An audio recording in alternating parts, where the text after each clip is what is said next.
උසස් පෙළ ජෛව පද්ධති තාක්ෂණ වේදය 2025 පෙරහුරු ප්‍රශ්න පත්‍ර සාකච්ඡාව. ව්‍යුහගත රචනා ප්‍රශ්න අංක 1.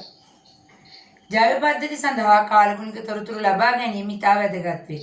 ඒ සඳහා කාලගුණික පරාමිතීන් පිළිබඳව පහත දක්වා ඇති වගුව සම්පූර්ණ කරන්න. මේ වගුවේ කාලගුණික පරාමිතියක් දීලා තියෙනවා. මිනුම් උපකරණය සහ ඒකකයක් දීලා තියෙනවා. පළවෙනියෙන්ම දීලා තියෙන්නේ ආලෝක තීව්‍රතාවය. ආලෝක තීව්‍රතාවයේ මිනුම් උපකරණය වෙන්නේ අපි දන්නවා සූර්ය විකිරණ මානය. ඒකකය වර්ග මීටරයට වෝට්. ඊළඟ දෙවෙනි එකේ දීලා තියෙන්නේ ඒකකය විතරයි. පැයට කිලෝමීටර කියන ඒකකය දීලා තියෙන්නේ. ඒ අනුව ඔයාලා උපකරණය සහ කාලගුණික පරාමිතිය නිර්ණය කරන්න ඕනේ. පැයට කිලෝමීටර වලින් මනින්නේ සුළඟේ වේගය.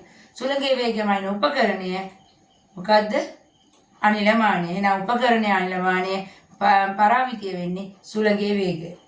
ඊළඟ සාපේක්ෂ ආර්ද්‍රතාවය කියන කාලගුණික පරාමිතිය දීලා තියෙනවා. ඒ සාපේක්ෂ ආර්ද්‍රතාවය කියන කාලගුණික පරාමිතිය මිනුම් කරන උපකරණය වෙන්නේ තෙත්හා වියලි බල්බ උෂ්ණත්වමානය. ඒකකය ප්‍රතිශතය.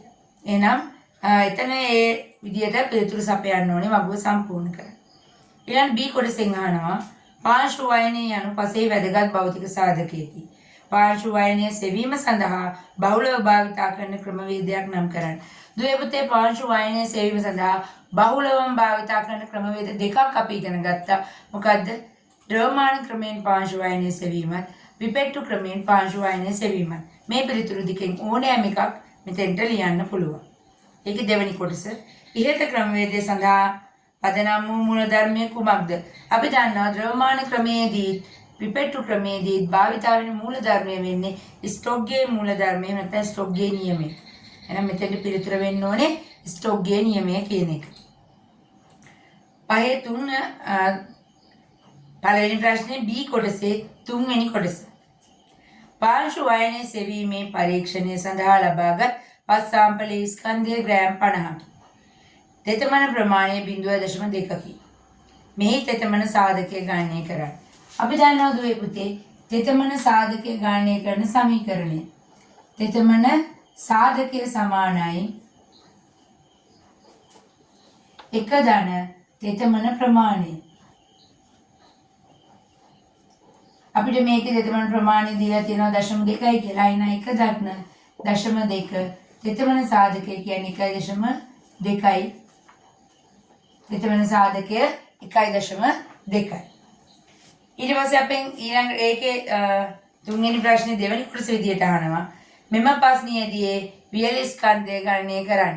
මෙම ප්‍රශ්නයේදී වියලි ස්කන්ධය ගණනය කරන්න ඕනේ. පස්සේ වියලි ස්කන්ධය කියන එක අපි හොයන්නේ කොහොමද?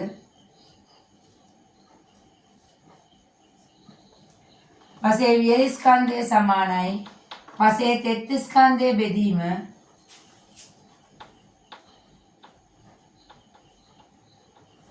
තෙතමන සාධකය.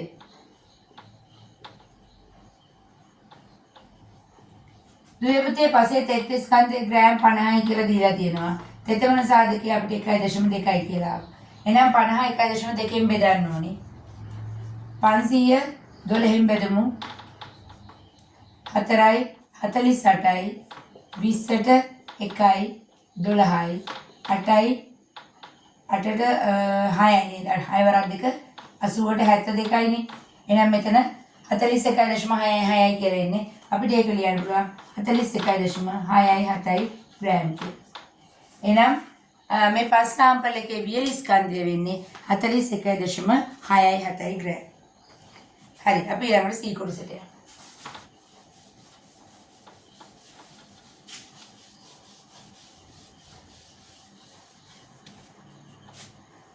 C කොටසේ පළවෙනි එක. C කොටස මිනිසා ඇතුළු ජීවීන්ගේ විවිධ අවශ්‍යතා සඳහා ජලය අත්‍යවශ්‍ය සාධකයක් වේ.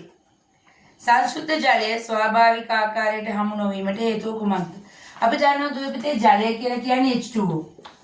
එහෙම නැත්නම් ජලය කියලා කියන්නේ හයිඩ්‍රජන් පරමාණු දෙකකුණු ඔක්සිජන් පරමාණුවකුත් හැදිච්ච ද්‍රව්‍යයක්. හැබැයි මේ ජලය කියන සංයෝගය සංශුද්ධව අපිට පරිසරයේ දකින්න බෑ. ඒකට ප්‍රධානම හේතුව කියන්නේ ජලය හොඳ ද්‍රාවකයක්. ජලයේ වායු වර්ග විවිධ ද්‍රව්‍ය දිය වෙනවා. එතකොට සංශුද්ධ ජලය අපිට පරිසරයේ දකින්න බෑ. එහෙනම් මෙතන අහන්නේ සංශුද්ධ ජලයේ පරිසරයේ දැකීම හමු නොවෙන්න හේතුව ලියන්න පුළුවන් ඕගලන්ට ජලය ඊට හොඳ ද්‍රාවකයක් බැවින් බොහෝ ද්‍රව්‍ය ජලයේ දියවේ. ඒ නිසා තමයි අපිට ජලය සංශුද්ධව දකින්න බැහැ. එක C කොටස 2 ජලයේ ගුණාත්මක භාවය තීරණය කිරීම සඳහා පහත පාරාමිතින් මැනීමේදී යොදා ගන්නා උපකරණයක් බැගින් ලියන්න. දුවේපතේ මෙතන දීලා තියෙනවා වර්ණය, ආවිලතාවය, ජල ද්‍රව්‍ය ඔක්සිජන් ප්‍රමාණය සහ ලවණතාවය. මෙන්න මේ සාධක මනින උපකරණ අහන්නේ. අපි දන්නවා ජලයේ වර්ණය මනින මූලික වශයෙන්ම ෆ්ලෝරල් ඉලේ වර්ණ සටහන ඕනික. ඒ වගේම සෙචි තැටි අවශ්‍ය වෙනවා. ඊට අමතරව ඔයගොල්ලන්ට වර්ණාවලි දීප්තමානීය මගිනොත් ජලයේ වර්ණය මනින්න පුළුවන්. එහෙනම් මේ පිළිතුරු දෙකෙන් තුනෙන් ඕනෑම එක උපකරණයක් ලියුවනම් ආවිලතාවය මනින්න ප්‍රධාන වශයෙන්ම සෙචි තැටිය භාවිතා වෙනවා. ඊට අමතරව ආවිලතා නලය අපි කියන්නේ ටර්බිඩිටි ටියුබ් කියලා ආවිලතා නලය භාවිතා කරනවා. ඊළඟ ජල ද්‍රව්‍ය ඔක්සිජන් ප්‍රමාණය මනින්න ඩියෝමීටරය ජල ද්‍රව්‍ය ඔක්සිජන් ප්‍රමාණය මනින මීටරය ඩියෝමීටරය කියලා හඳුන්වනවා. ඊට අමතරව ශ්‍රේෂ්ඨ මෙවලම් කට්ටලයක් භාවිතා කරන්න පුළුවන්. ලවණතාවය මනින්න නම් භාවිතා කරන්නේ ලවණතා මානය.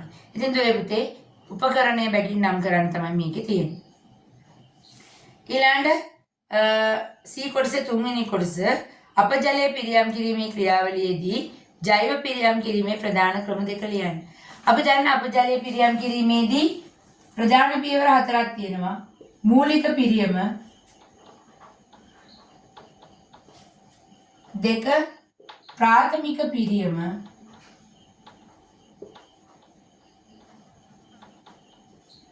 3 ද්විතීක පිරියම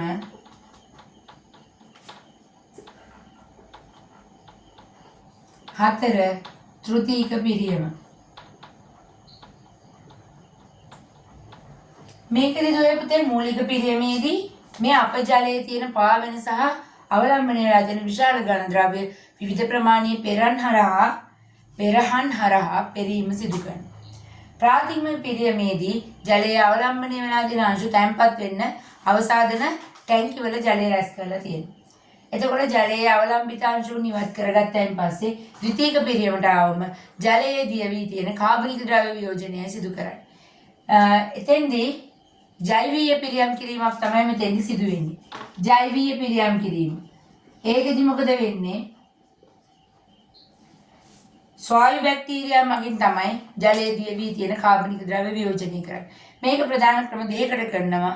අපි දන්නවා සක්‍රීය රොන්බර ක්‍රමය සහ කාන්දු පෙරහන් ක්‍රමය කියලා. එහෙනම් මෙතන අහන්නේ මේ ජෛවීය පිරියම් කිරීමට අදාළ පියවර දෙක. පළවෙනි එක සක්‍රීය රොන්බර ක්‍රමය.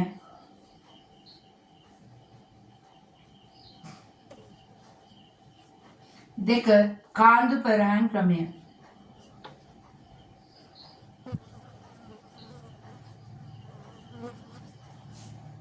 ඔන්න ඔය විදිහට තමයි පිළිතුර එන්න ඕන තෙන්ට. හරි. ඊළඟට අපෙන් අහනවා කාර්මික හා කෘෂිකාර්මික අපජලයේ අඩංගු ද්‍රව්‍ය සඳහා උදාහරණ දෙක බැගින් ලියා දක්වන්න. කාර්මික අපජලයේ තියෙන පුළුවන් ද්‍රව්‍ය මොනවද? විවිධ රසායනික ද්‍රව්‍ය, බැරලෝහ, ඛනිජ තෙල්, තාපය, විවිධ කිරණ වර්ග වගේ දේවල් රසායනික කාර්මික අපජලයේ තියෙන්න පුළුවන්. මොනවද? කාර්මික අපජලයේ තියෙන දේවල් විවිධ රසායනික ද්‍රව්‍ය, බැරලෝහ, ඊට පස්සේ තාපය, ඛනිජ තෙල් වර්ග, ඊට අමතරව විවිධ කිරණ වර්ග අඩංගු වෙන්න පුළුවන්. එතකොට කෘෂිකාර්මික අපජලයේ මොනවද තියෙන්නේ? රසායනික පොහොර, කාබනික පොහොර, රොන් මඩ, ඊට පස්සේ මත්ස්‍ය වගාවාශිත වෙන මත්ස්‍යයින්ගේ අපවෘත්තීය ද්‍රව්‍ය ඔය වගේ දේවල් අඩංගු වෙන්න පුළුවන්. මොනවා හරි පිළිතුරු දෙකක් තමයි උතෙන්ට දෙන්න ඕනේ. හරි. ඊට පස්සේ පළවෙනි කොටසේ දී ප්‍රශ්නය තමයි අපිට සාකච්ඡා කරන්න තියෙන්නේ. දී ප්‍රශ්නේ අහනවා අතුබැඳීම මගින් ශාකාත්තක් මව් ශාකයේ තිබියදීම මුල් අද්දවා ගැනීම සිදු කළ හැක. මෙන්න මේ රූප සටහන දීලා තියෙනවා. ඊට පස්සේ අපෙන් අහනවා ඉහත රූප සටහනින් දැක්වෙන අතුබැඳීමේ ආකාරය කුමක්ද? දුවේ පුතේ මේ දක්වලා තියෙන්නේ සරල අතුබැඳීම.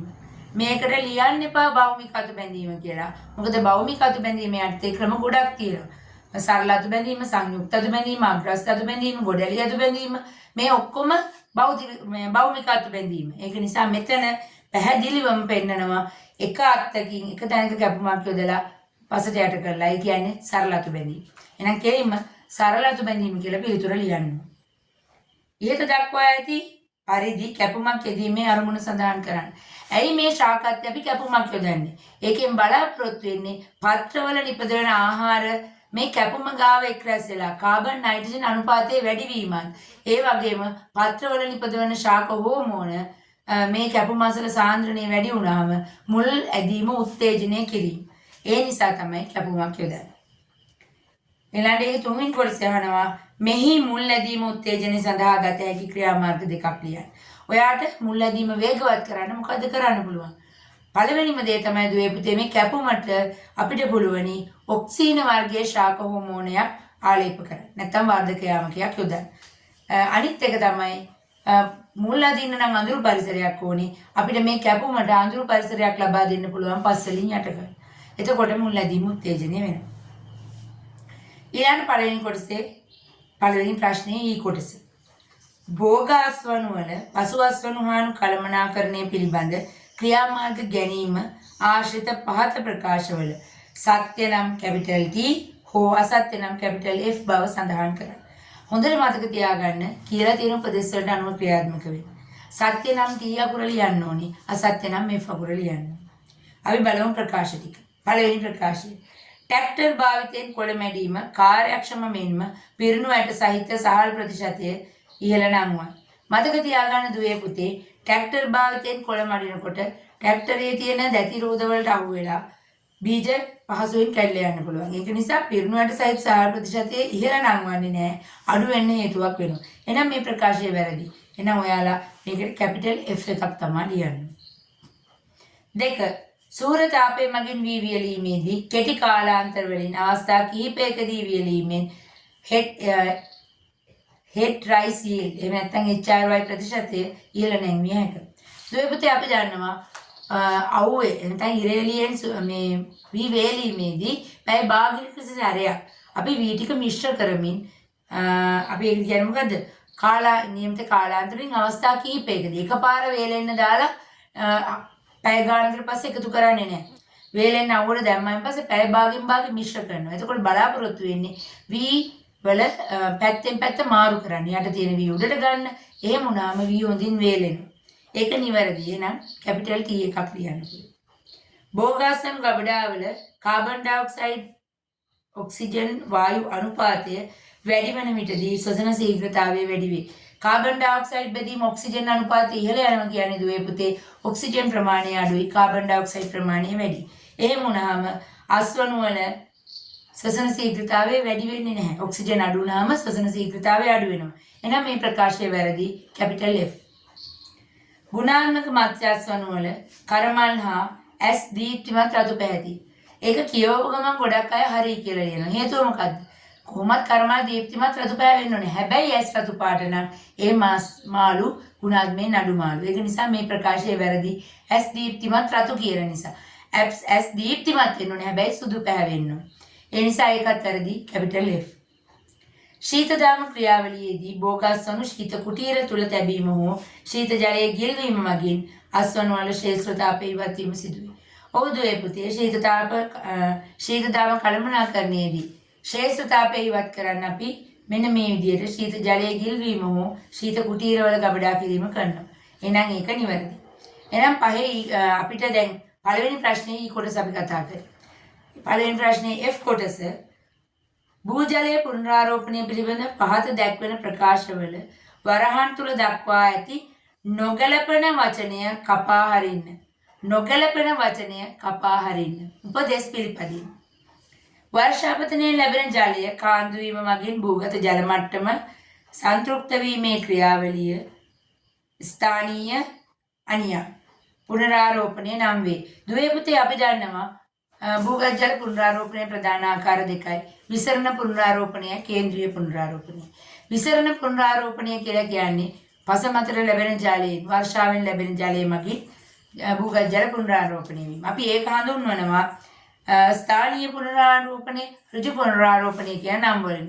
එතකොට මෙතන වර්ෂාපතනයෙන් ලැබෙන ජලයේ කාන්දු වීම මගින් භූගත ජල මට්ටම සංතෘප්ත වීමේ ක්‍රියාවලිය හඳුන්වන්න ඕනි ස්ථානීය පුනරාරෝපණය කියලා. හැබැයි අපිට කියලා තියෙන්නේ නොගලපන වචනේ කපන්න. එහෙනම් අපි කපන්න ඕනේ අනියම් පුනරාරෝපණය කියන වචනයට අදාළ අනියම් කියන වචනේ. පැහැදිලි නේද? දෙවෙනි කොටසෙන් කියනවා එකේ භූජලයේ පුනරාරෝපණ ශීඝ්‍රතාවය සඳහා පාෂාණ ව්‍යුහය පාංශු වර්ණය බලපායි. අපි දන්නවා පාංශු වර්ණය භූගත ජල පුනරාරෝපණයෙන් බලපාන්නේ නැහැ. එහෙනම් වැරදි පිළිතුර පාංශු වර්ණය. ඒක තමයි කපන්නේ. අපි ඔය කතා කරේ ව්‍යුහගත රචනා ප්‍රශ්නාංක 1. ඊළඟට අපි ව්‍යුහගත රචනා ප්‍රශ්නාංක 2 ඊළඟ වීඩියෝ එකෙන් සාකච්ඡා කරමු.